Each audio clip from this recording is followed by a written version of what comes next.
Hello guys, sa ating mga tropang mga ngalikot, meron pala akong ginawa dito guys na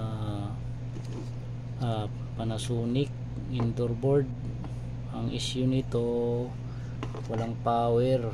Yan, hindi ko na live guys sa YouTube. Facebook guys, meron ako nitong live paano ko ni-repair. Ang unang-una natin gagawin niyan guys, pagka dead set, sukatan natin ang voltage ng ating AC line, primary at saka yung secondary natin. Ito guys, pinalitan ko to diode.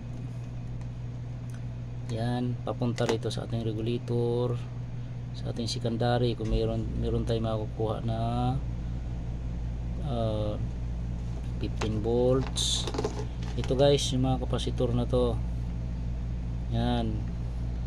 Tapos ito dapat meron tayong makukuha ang voltage yan. Tapos ito guys, itong kapasitor nya yan.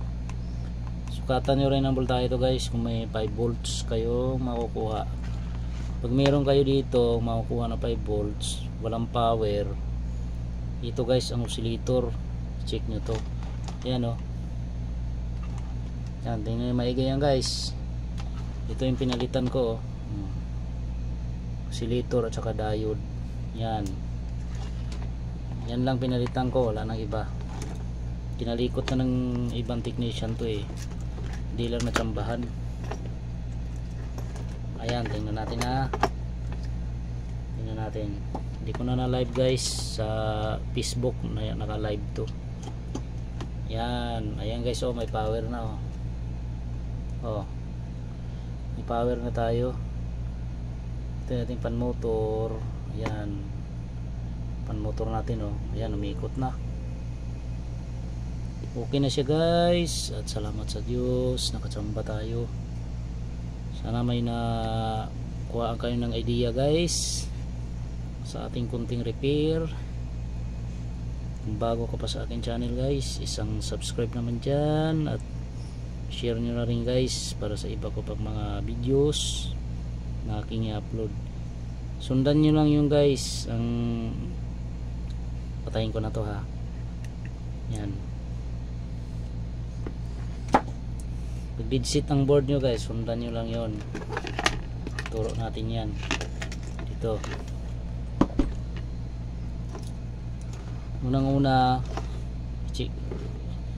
i-check natin yung mga guys, importante yan. Mag-check tayo ng primary at saka secondary.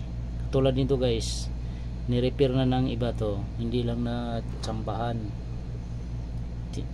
Kinalikot na, pinalitan na yung regulator, wala pa rin nangyari, di pa rin gumana. Ito importante niya guys, ito masukatan nyo ng voltahe ito Tapos itong mga diode, i-check nyo yan pag dead set. Yan, mga diode na yan. Yan, diode. Yan, i-check nyo yan kung good. Yun nga lang guys ang tinuro ko. Ito yung pinalitan ko guys oscillator at saka itong diode. Okay, sunod naman natin guys yung cooling. Yan, ito i-live ko to guys sa YouTube. Okay,